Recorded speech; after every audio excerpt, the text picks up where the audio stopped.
Muy buenos días, amigos. Francisco Antonio Méndez y el programa Economía y Mercado les saludan hoy martes 17 de junio del 2025 con 27 grados Celsius aquí en la Julia, Distrito Nacional. Bueno, tenemos muchas informaciones. Hay informaciones económicas del ámbito local, hay otras variadas que vamos a compartir con ustedes también, todas del ámbito local. Y por supuesto, lo que está acaeciendo, lo que ocurre en el mundo. Ayer se celebraba la reunión de los presidentes del G7 en Canadá, en Kananaskis, creo que se titula, se conoce el lugar, el sitio, en las montañas rocosas allá en Canadá. Y Trump, como siempre, que cuando no la hace a la entrada, la hace a la salida, como dice el refrán aquí, se fue anticipadamente. Al final, por lo menos, firmó el documento oficial de la cumbre, aunque al principio se decía que no. Pero tenemos comentarios al respecto porque fue todo muy bizarro, como se dice. En Israel e Irán siguen los intercambios de unos bombardean, los otros lanzan misiles. Y realmente Trump se refirió al tema, dejó la cumbre, insultó a Macron en un tuit, ahorita quizás le comenté algo, y retornó a los Estados Unidos. Ahorita hoy en la mañana tiene reunión del Consejo de Seguridad, del Consejo de Seguridad no el de Naciones Unidas, sino de su equipo de seguridad en su reunión de operaciones, en su oficina de operaciones, que se llama el Situation Room.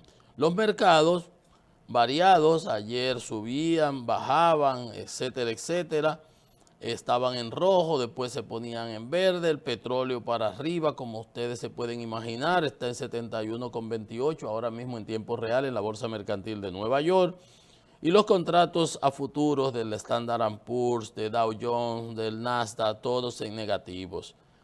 Porque ese es un conflicto que pudiera tener repercusiones y todavía no se ve un desescalamiento a pesar de la verborrea del presidente Trump y de promesas y de qué dice.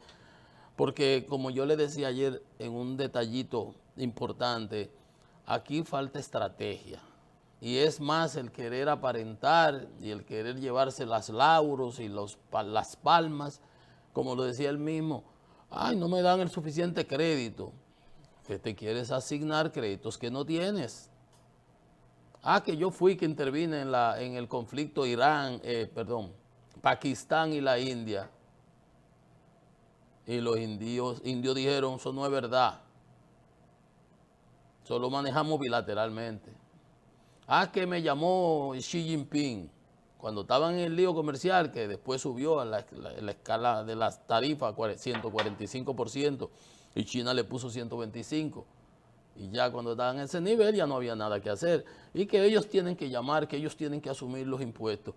Pues nada de eso sucedió y China le dijo, nosotros no hemos llamado nada, ni vamos a llamar. Entonces, cuando usted oye ese tipo de cosas, dice, ¿qué es lo que está pasando? Es más el teatro que la sustancia. Lo sustantivo, lo esencial. En el caso de Irán e Israel, es 6 reuniones, 6 rondas de reuniones con Steve Witkoff, el que él manda para allá, para Rusia. Rusia lo marea, Putin lo marea, le manda un cuadro a Trump, ahora lo llama y lo felicita en su cumpleaños y lo tiene dándole vuelta como en un carrusel a los muchachitos que lo montaban en un tío vivo, como le llaman, los caballitos, como le decimos nosotros, el tío vivo. Y le da vuelta y lo marea. Y ahí sale él proponiéndolo como mediador en el caso de Irán, que es aliado estratégico, que seguramente mandó a Irán y hizo que los Hamas hicieran aquel lío del 7 de octubre, que desencadenó todo este lío en Medio Oriente, ¿verdad? Para desviar la atención de allá de lo que está pasando en Ucrania. Y así las cosas todavía no acaban de entender este grupo de funcionarios, donde el único ahí que tiene experiencia y conocimientos históricos y de lo que hay, que es Marco Rubio, pero rodeado de este grupo, imagínense ustedes, cercado que está, como cuando en esa película que nosotros veíamos de niños, de los fuertes, de los vaqueros y los indios, no, de los soldados y los indios. Un fuerte con unos soldados ahí y que se 800.000 indios alrededor tirándole flechas y tirándole cosas. Así está en ese caso Marco Rubio en el gabinete de Donald Trump, que hacia afuera del gabinete, las bases de los magas, por ejemplo, están en contra, por ejemplo, que ayuden a Israel, por ejemplo. Que dejen eso no tiene que ver con Estados Unidos, porque lo de ellos es cerrarse, es como un asunto volver al medioevo. ¿Eh? Una cosa de locos, pero bueno, así es, eso es lo que tenemos, no hay de más, no hay de otra. Ahorita vamos a conocer todo lo que sucedió ahí, las declaraciones del presidente Trump, lo que ha venido ocurriendo en Irán, las perspectivas, que si hay alguna, que si se vislumbra algo a futuro, corto plazo, quizás no se ve nada, pero todo muy, muy oscuro.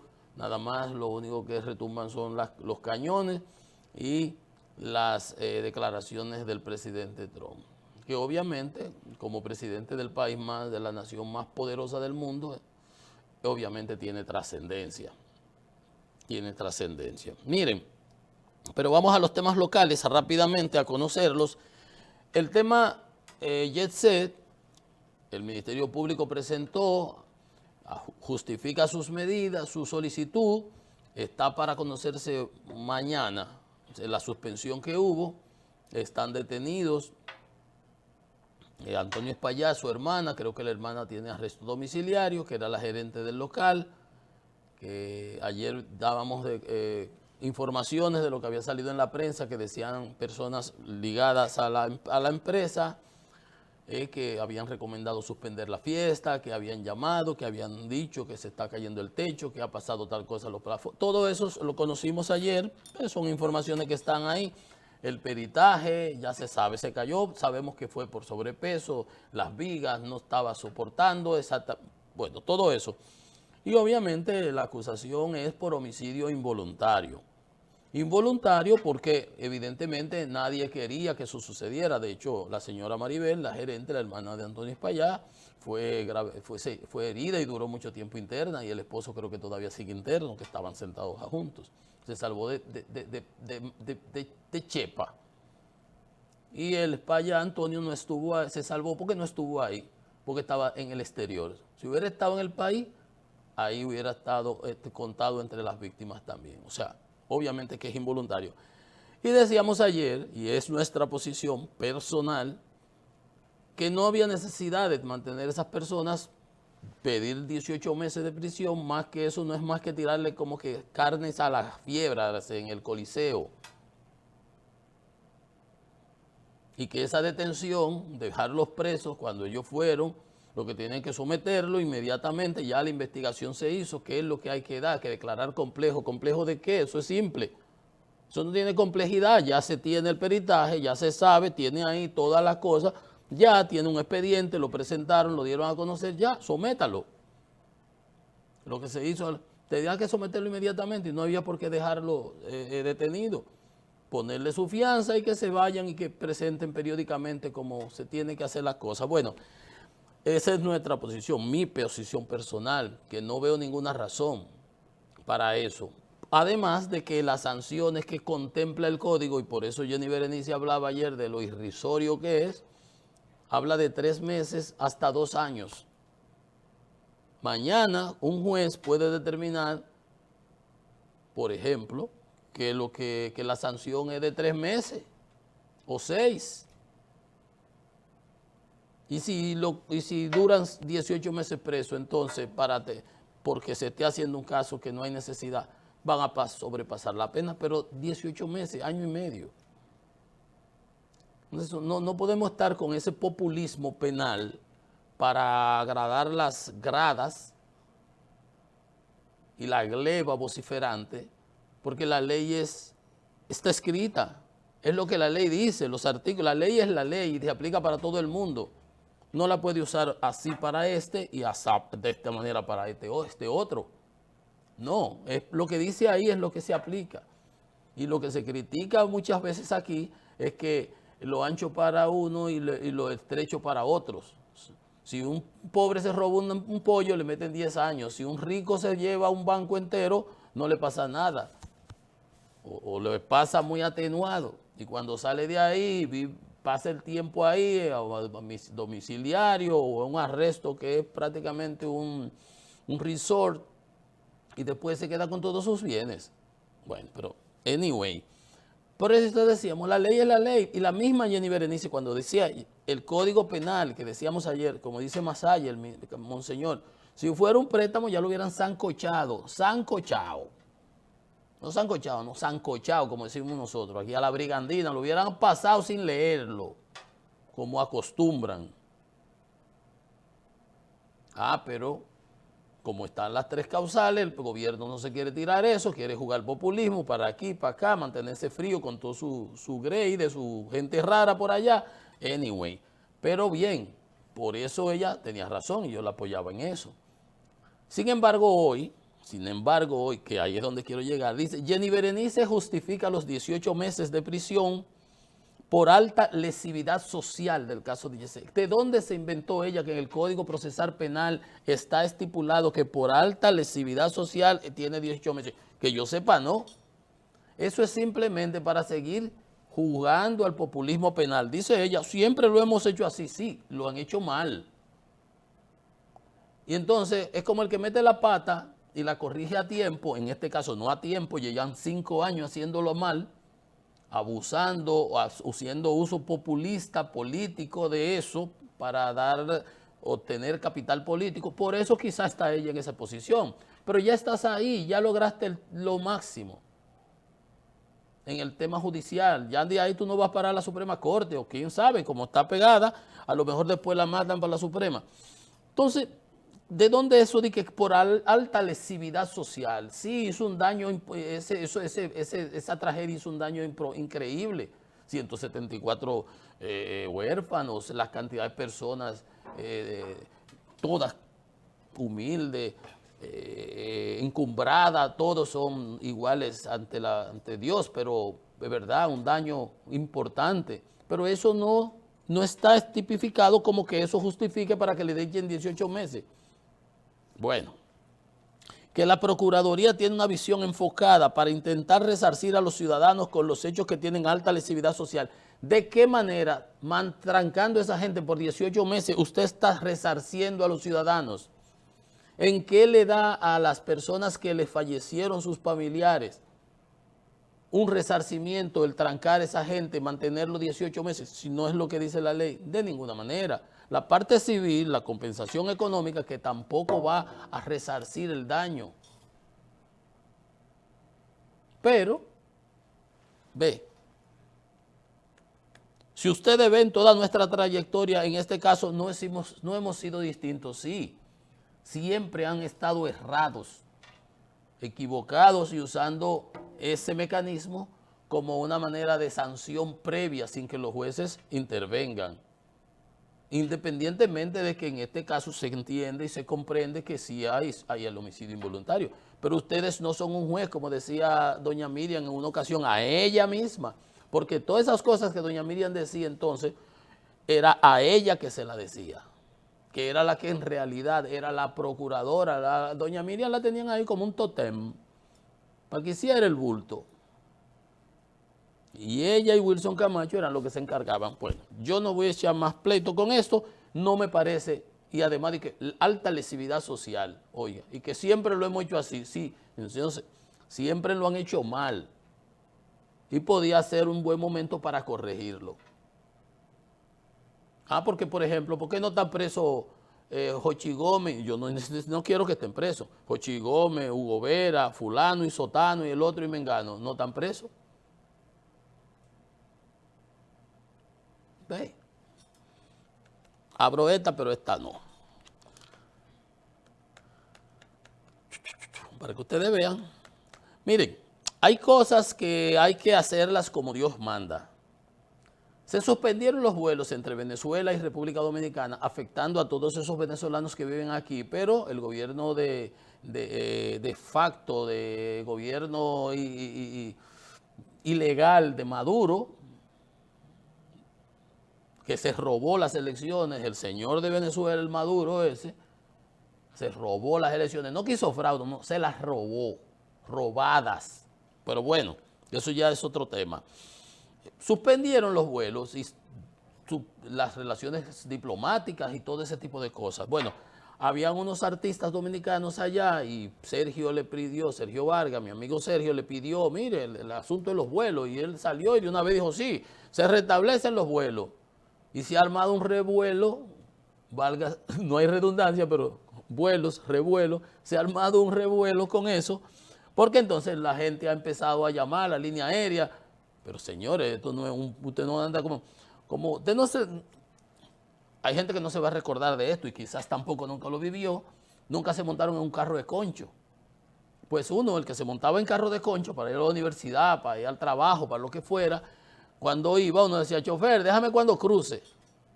Pero había gente que pensaba, déjame aquí, pero ven acá como si fueran un burro. Él no puede tirársele encima a otro vehículo, está en un semáforo, tiene que cruzar, ya tiene que usted que hacer su trámite, venir de allá para acá. O sea, déjame aquí. No, pero tú no es un burro. Y así parece que piensa Maduro o las personas, porque se armó un revuelo con esto. Aún no se define reanudación de vuelos comerciales entre República Dominicana y Venezuela, porque hay que cumplir protocolos y aspectos que dice el presidente de la Junta de Aviación Civil, mi amigo Héctor Porchela, que República Dominicana se encuentra en un proceso de análisis para determinar la posible reanudación de los vuelos. Hay que cumplir un sinnúmero de pasos. Las autoridades venezolanas daban por hecho el restablecimiento de las operaciones aéreas, pero eso no me dice que es como un botón de que tú lo prendes y lo apagas. El gobierno dominicano, a través de la Junta de Aviación Civil, evaluará con responsabilidad y en estricto apego al interés nacional cualquier solicitud de restablecimiento de rutas aéreas, como en el caso de Venezuela. Y yo entiendo que obviamente lo van a aprobar, porque a quien está perjudicado son los venezolanos que viven aquí. Y los que tengan que ir a su nación tienen que irse por copa, tienen que irse, sabrá Dios por dónde. Entonces eso generó confusión en los operadores aéreos, en las agencias de viaje, en la misma gente de pero tiene que cumplirse un protocolo. Yo estoy seguro que eso se va a resolver. Otra información importante que vale la pena airear es que el Colegio Médico Waldo Ariel dice que se han reducido en un 32% los partos de las haitianas en los hospitales. Y qué bueno, ojalá y se hubieran reducido más. Dice él que lo que ellos, en una ocasión se habló, porque él habla mucho, entonces el ministro de Salud dijo, no, hay que atenderlo, lo que sí se van. Si hay extranjeros en situación de salud deplorable que no se envía a su país hasta que la salud de esa persona mejore, se le atiende, pues si está mal, se atiende en los hospitales.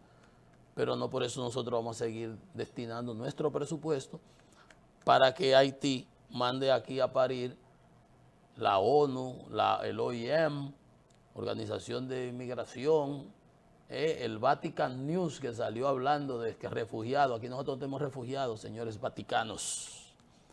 Pues bien, bueno, ayer entonces en la cumbre se reunieron, hablaron de comercio y todos los detalles. Sin embargo, Trump habló mucho y tuvo Mark Carney, el primer ministro de Canadá, hasta que parar la intervención que tenía antes de la actividad, preguntándole, empezó a hablar de California, de los demócratas, que Putin era que iba a mediar en la relación, y Carney paró la entrevista.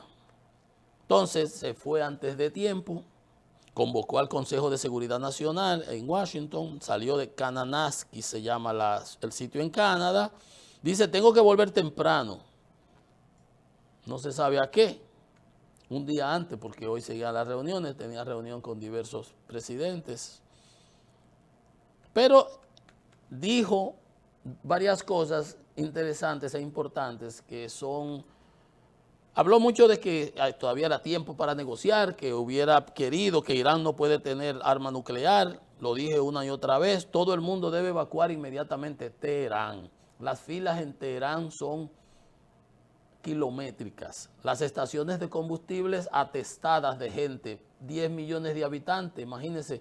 Teherán tiene la cantidad de personas que tiene la República Dominicana.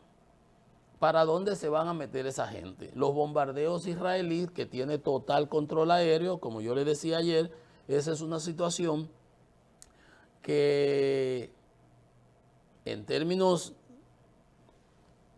militares está one side. Los iraníes podrán lanzar misiles y irán lanzando misiles. Los israelíes con control total ya del territorio, con todos los equipos de los radares y las defensas antiaéreas eliminadas, ya van a ir, continuarán en 72 horas, habían eliminado más de un 30% de los lugares de lanzamiento de misiles. Por más que tengan los 2.000, 3.000 misiles que hubieran tenido producidos y almacenados, no van a seguir disponiendo de lugares para lanzamiento. Y cuando lancen uno, en los satélites lo detectan, ahí van a ir a bombardearle para allá y acabar con esa zona. Entonces, esa es una situación que yo le decía que estratégicamente está one side. Pero la manera en que Trump lo maneja es que genera las complicaciones. Primero, trata de venderse como que él es, estamos negociando, yo le di 60 días, eso no es una negociación, eso es combinando. Eso es como quiso hacer con Ucrania para que se entregara y capitulara a Putin. Y Ucrania lo mandó a freitusa y obviamente tu armamento y tu sistema de inteligencia y todo afecta y todo, pero gracias a Dios que Europa se ha plantado en 20 y ha dicho no, nosotros sí apoyamos, porque ellos saben lo que tienen entre juego. Entonces, cuando él habló aquella vez con Zelensky, se recuerdan, dijo, tú no tienes cartas. Zelensky ha demostrado en Ucrania, el caso de en la emboscada en la Casa Blanca, ¿se acuerdan ustedes de esa reunión famosa? Que quedó en los anales de la historia, el bochorno desastroso de la Casa Blanca, que a un invitado, a un presidente de una nación soberana, hacerle eso. Quedó mal él. Dijo, tú no tienes las cartas, y decía Zelensky, yo no estoy jugando cartas. Y ha demostrado que tiene muchas cartas, a pesar de la asimetría de David contra Goliat, pero Goliat tiene sus ondas.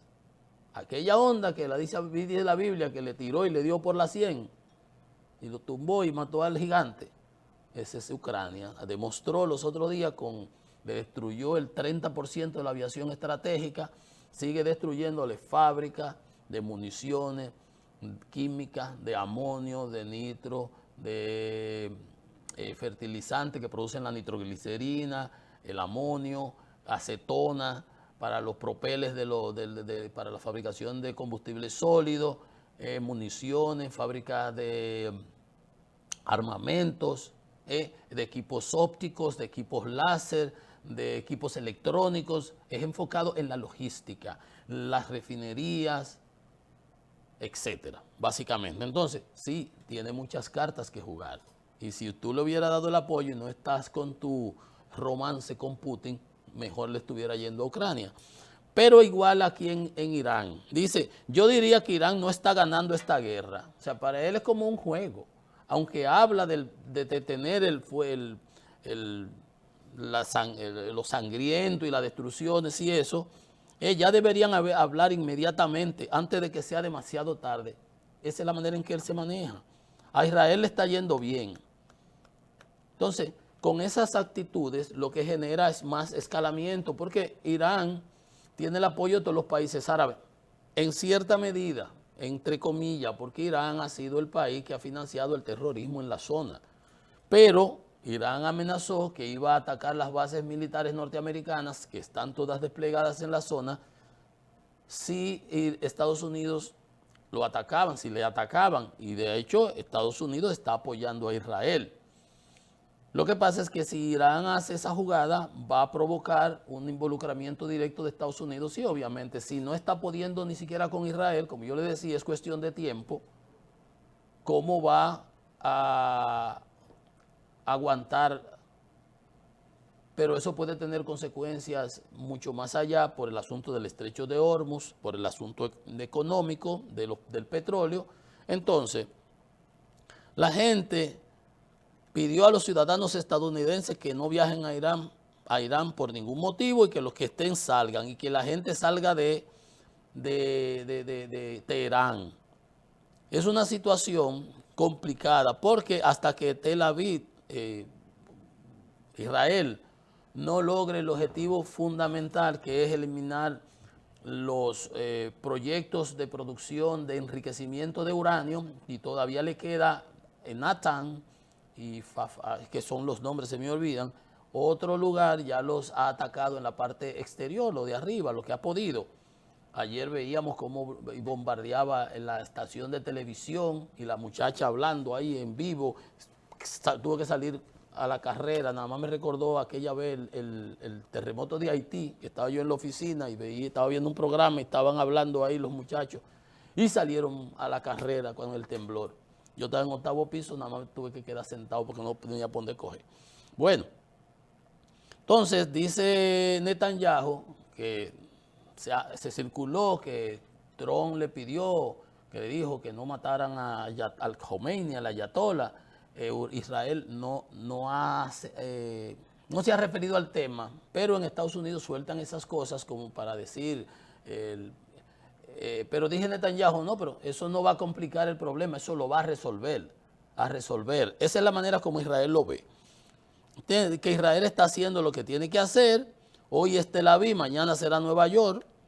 Que Teherán lo que estaba era mareando a Estados Unidos con las negociaciones falsas y produciendo, avanzando en su enriquecimiento en la producción de las armas del uranio, que se tiene que enriquecer, que se tiene que convertir en metal para poder fabricar la bomba y luego tener, son 3 componentes. Uno es el uranio enriquecido, ya al nivel atómico de bomba, los misiles para llevarlo y el mecanismo de detonación. Entonces, en todas esas cosas, Irán supuestamente había ido avanzando eso ya, según informaciones de inteligencia americanas, aunque veía ahorita que decía en una noticia, son tantas cosas que van a ir surgiendo que estaba a años todavía de lograr eso. No lo creo yo así. Que estaba haciendo trampas, engañando, mareando a Trump para construir sus misiles y eso. Entonces Trump ayer hablaba de que Putin, ahora de agresor a Ucrania, ahora pasa a intermediar con Irán, porque entre las propuestas era de que Irán no enriqueciera nada, que dejara eso si quería como uso civil de su energía nuclear. Un país que tiene el 11% de las reservas mundiales de petróleo, dice Israel, ¿para qué necesitan energía nuclear si la tienen ahí? La energía de sobra. Pero bueno, que Rusia estaría a disposición a ofrecer en caso de necesidad su servicio de mediación. Un aliado estratégico de Irán que le dio los misiles, que le ha dado los drones Shahed. Entonces, es el objetivo de Putin es dividir a Occidente, como lo hizo. Mira cómo se fue ya Trump de la reunión. Adelantadamente anduvo diciendo que por qué habían sacado del G7, que antes era G8, por qué sacaron a Putin de ahí. Él no era presidente, él no tiene nada que ver con eso, porque él no entiende que el objetivo de Putin es cogerse a Ucrania, que el problema de Putin no es nada más de que las 4 provincias, es coger a Ucrania, coger a Rumanía, los estados del Pribáltico y seguir por ahí restableciendo la Unión Soviética que él todavía tiene en su mente. Entonces, de nuevo, lo marea, le promete, le dice, va a soltar en banda, él no se la va a jugar por Irán, ya él obtuvo de Irán lo que necesitaba, que eran los misiles, que eran los Shahed, y los está produciendo allá. Ya le atacaron la planta en Tartarstán, se llama la República Rusa, de la Federación, Tartarstán, donde tenían una zona franca donde estaban produciendo los misiles, que ahora se llaman los Shahed, con una variante que le llaman Heran, que es la que hacen en Rusia. Pero los componentes venían de acá, por el aporte de Irán, Armenia, Azerbaiyán, que frontera, todo lo que Irán logra conseguir en la zona a pasar de los bloqueos, los motores y todo ese tipo de cosas. Pero eso es lo que está pasando. Pasa ahora a pescar en río revuelto, a querer dividir la OTAN. al G7 también, y Trump se presta a ese tipo de cosas. No le van a poner sanciones, usted puede estar seguro, le puso sanciones, le aumentó a todo el mundo, menos a Putin. Entonces, ya el ministro de Defensa dijo que la reducción de la asistencia a Ucrania, no le dieron los 20.000 misiles, se los mandaron a Israel, que le correspondían, que ya habían sido establecidos desde el gobierno del presidente Biden. Entonces, así las cosas, usted está viendo lo que está pasando, los iraníes saliendo de la ciudad, pero ¿cómo tú evacúas 10 millones de habitantes? ¿Qué es lo que le vas a hacer? ¿Lo vas a destruir todo? ¿Lo vas a acabar como en Gaza? No es posible, eso no será, pero todo lo que son, hay una instalación nuclear, como ya ayer se lo comenté, Fordow se llama, en una montaña, en la ladera de una montaña, y por ahí usaron los iraníes, hicieron todo su campamento con subterráneos y bases, que para llegar ahí, solamente con unas bombas que poseen los americanos, y no con una, serían 2 o 3 bombas haciendo como taladrando hacia llegar ahí, y luego que la última explote y acabe con eso, unas bombas gigantescas, GBU 58 se llaman, las usaron en Irán, hicieron otras mayores todavía, pero eso es prácticamente lo que falta. Pero sin embargo, todavía los almacenamientos de misiles del ejército iraní dan para seguir atacando, y obviamente ayer les decía, se habla del Iron Dome, se habla de la onda de David, de Ivy Slim, del Arrow, de la flecha, que son los 3 esquemas de protección de las ciudades, fundamentalmente, y los objetivos militares, no son invulnerables. Tienen una eficiencia altísima de 90-95%, y si tú me tiras 100 misiles y yo tengo una eficiencia de 95, hay 5 que van a caer. Y 5 que caigan ya hacen muchísimo daño, y se ha hecho mucho daño en Israel, en Tel Aviv, igual en Irán, en diversas provincias, en diversas localidades, a pesar de que los objetivos han sido militares fundamentalmente, pero han ido a la casa, por ejemplo, al que acaban de nombrar como jefe de Estado Mayor en sustitución del que habían matado, 8 militares ya de la alta jerarquía y de inteligencia y todo, se lo llevaron ayer con un ataque a un headquarter de ellos, a una fortaleza de esa. Entonces, es una situación bastante complicada. Trump dijo que no, que él no se devolvía. Se parece que Macron dijo algo de eso, e insultó a Macron. Macron es lo que anda buscando noticias, él siempre anda equivocado. El presidente de Francia, oiga cómo es, que quizás no sea un alto al fuego, sino mucho mejor. O sea que, según Trump, posiblemente pueda haber se llegue a un acuerdo definitivo. Lo que no obtemperó Irán en su momento, quizás se logre, quizás, quién sabe, porque Irán acusa a Estados Unidos de estar parcializada con Israel, que lo que estuvieron fue hipócritamente negociando. Israel dice que Irán estuvo mareando a Estados Unidos para seguir haciendo sus armas nucleares. Irán dice que Estados Unidos lo que estuvo fue entreteniendo a Irán para que Israel la atacara. Las fuerzas estadounidenses han apoyado la agresión israelí, dijo el embajador iraní en las Naciones Unidas. Estados Unidos compartirá responsabilidad por este acto ilegal. Estados Unidos respondió con mala fe. Esta hipocresía socava la confianza y la diplomacia, sentenció el diplomático.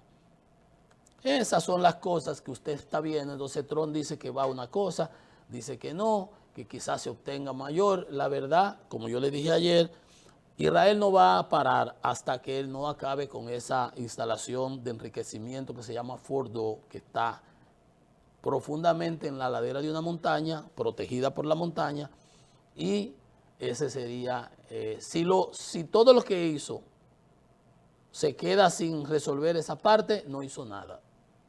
Yo entiendo, lo veo desde el punto de vista estratégico, que hasta que Israel no le dé un golpe ahí, no va a dejar todo esto. Va a acabar con los misiles, va a acabar con las fábricas, atacará refinerías, ya atacó un par en Teherán, pero es más complicado de eso. Pero eso es lo que tenemos a nivel internacional. Vamos a ver cómo sigue la cosa, pero no se prevé que haya algo de inmediato positivo, todo negativo. Vamos a una pausa, que esto es Economía y Mercado.